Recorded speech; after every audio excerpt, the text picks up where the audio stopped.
Right then, that's the MG done. So we are finished with our final polishing work, detailing, all the finishing final bits and pieces are now done on this car. Put the arch linings back in. We've done the final wipe down and ceramic coat, which you would have seen in the hyperlapse a second ago, or I'll put it in next, dependent. But yeah, happy with how this one's come out now. It's finally ready to be collected by Darren. You can start enjoying it then. So yeah, it's been a long old project, this one. Actually, we've had it in and out of the shop a few times, but it's come out really nice in the end. Happy with that. Not the easiest colour to paint. Had a few issues with it the first time round. A couple of bits that I wasn't happy with, but we've got there in the end. It's come out really nice now, so yeah. And then other bits and pieces we've got going on in the shop, just your normal work. But insurance job in for this one, so just a nice simple, well, it should be simple anyway, replacement parts. Obviously paint the replacement parts and refit. That van's actually been sold, I believe, so just getting it done as quick as we can for the customer. Next door then, got a rust repair. The S14 we're going to be doing more work on this week. We need to start pushing this one through. Just taking the bumper off this one. Enzo's chilling out. Hot day. Bumper's coming on this one, off on this one, so that we can complete the rust repairs. Really typical place for these Range Rovers to rust, but this customer absolutely loves this one, so it's a nice one to be fair as well. Really nice. So tidy up the rust. Yeah, that's what we've got going on at the start of the week anyway.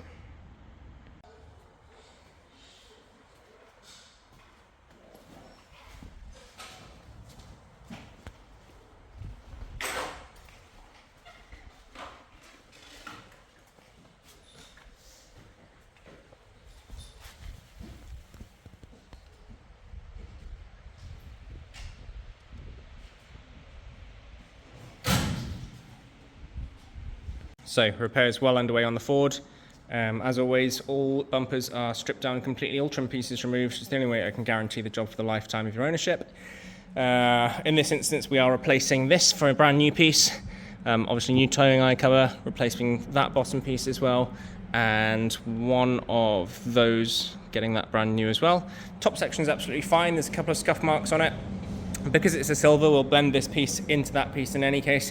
We could probably get away on a colour like this on Moondust. We could probably get away with the matches that we've got, doing it edge to edge, especially on a van. However, we may as well just get the new piece, bolt it back on, blend up into the corner there. I think you probably noticed in the previous video as well, actually the colour match from that bumper to the wing on the van is not fantastic. That has been resprayed in the past, but it's very, very normal for a lot of cars in any case. If I hadn't pointed it out, a lot of people wouldn't even notice it anyway. It's not what the job's in for. The job is obviously in for the damage, so that's what we're going to be repairing, but we will blend this colour at least into that colour so that the bumper looks decent and as it should really. Yep, go from there.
Pretty much an immediate change of plan with this one then. So as always, the inner arch has gone as well, unfortunately.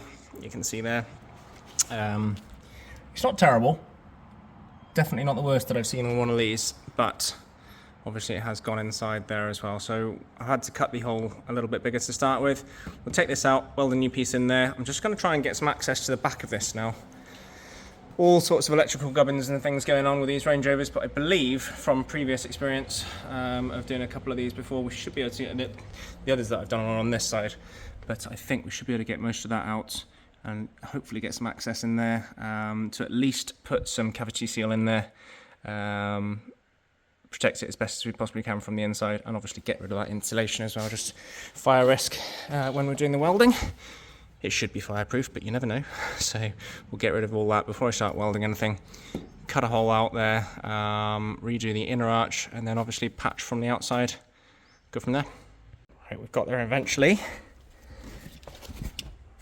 That's what we needed, is to get this section here all exposed. That's the inner arch that you can see from the outside. Obviously it's come through into that crease a little bit as well, but we'll clean that out as best as we possibly can. Spray some wax oil or something equivalent down that way as well to protect it as much as we can from the inside. Obviously cut as much out as we can. You've got to remember as well, this is a repair job at the end of the day. He's not wanting to spend thousands on this. It's just to tidy up, trying to preserve it as best as we possibly can without going to the other extremes.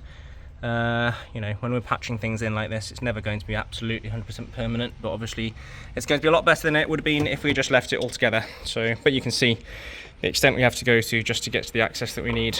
It's been a good few hours work just to get to that. But there we are, coming along.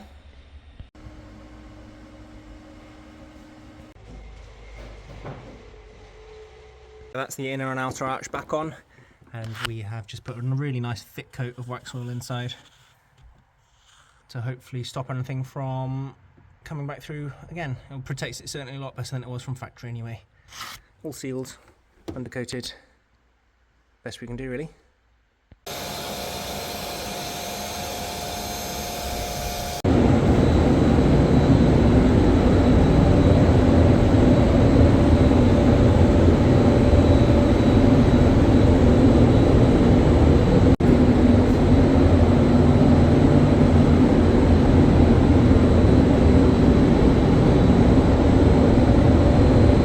Right, so we're back on the S14. You guys might remember from the previous videos where we got to on this one. We've made some stress relief cuts in the fiberglass to make the side skirts fit a bit better, which you can see here on the inside.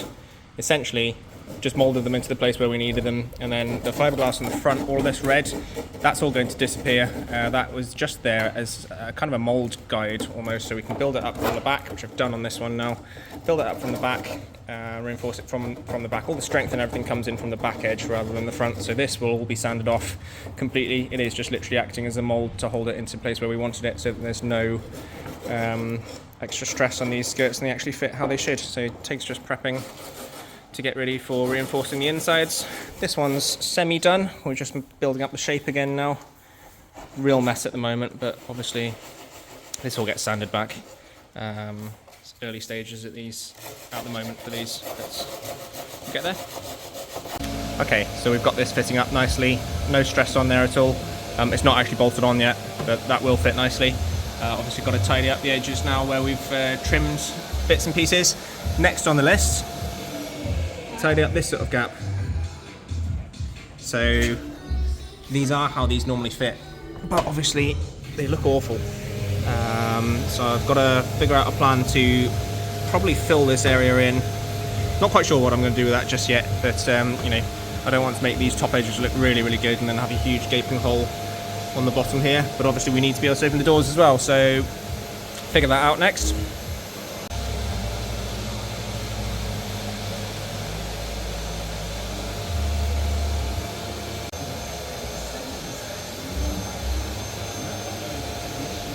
Next up, customers just bought this one, brought it straight into us. Previous repair shop or previous garage or something has been done with this quarter, as you can see. Got absolutely no gloss to it at all, and the colour is completely wrong. So initially we just quoted for that section only, and I did say to the customer, just trying to save some money and everything, we'll do that section only. We'll put it on the Spectro and everything, try and get the colour match absolutely as good as we possibly can, and go from there. So we are just doing that panel only, we're not doing a blend, which is not the best way of doing things, but we should be able to get away with it on a white. So we've got a 0.02 match on the Spectro, so give it a go.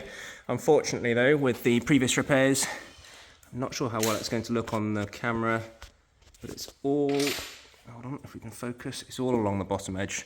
So we're going to have to drop the bumper and tidy that up as well, which wasn't part of the original things that we were doing, but I can't let it leave like that, so we will tidy that up as best as I can.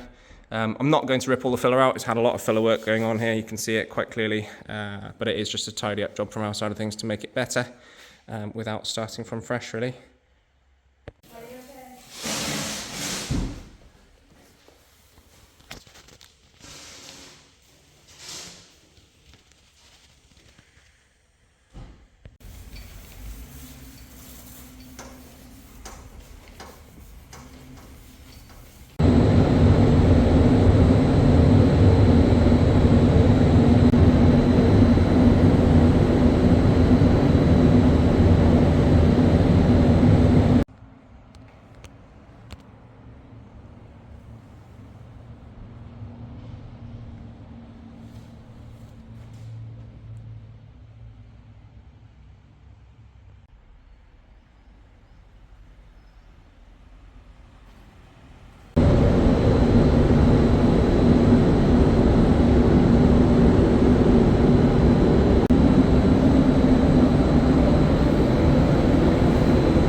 Right then guys, I think that's where I'm going to leave you for this week. Range Rover is done pretty much, just a final polish down left to go, and I think we need to put the inner arch liner on, bit of wax oil, bit of stone guard, sorry, underneath, just for extra protection, so we'll protect it as best as we possibly can. Obviously you've seen in the previous video what was a very small amount of rust turned into actually quite a substantial job, as they always do sadly. But that one's done now, so that one's pretty much ready to go. Ford is done and ready for collection as well, obviously apart from putting the number plate on. So this was just quite a straightforward one, nice replacement parts, brand new parts. Makes the job quite easy really. So just paint it up to match obviously, and yeah, relatively easy job. Like I said, there is a colour mismatch on the wing to the bumper anyway. I said that previously in the video. I haven't taken any colour anywhere near that edge there. Obviously we'd be needing to blend into the wing otherwise. But that's how it was, that's not what the job was in for, and to be frank, that's probably how these vans are from factory in any case. It's very, very often a bit of a mismatch between the wings and the front bumpers. So nothing to be concerned about. We've obviously blended the colour from that section to that section is what we did, and that's come out spot on, as you can see. So yeah, another job off the list. The shop is in an absolute tip at the moment, I've got to say. It's been a busy old week. And I don't think I'll probably, for once, I'm not going to be in over the weekend. I normally come in on the weekend and tidy up, but that'll be Monday's job. Yeah, it's been a busy week. As always guys, thanks for watching. We'll catch you next week. As always as well, if there's anything that you want to see specifically, do let me know. I'll try and get it into the videos for you. Other than that, time to take this one for a walk, I think. Cool. See you next week.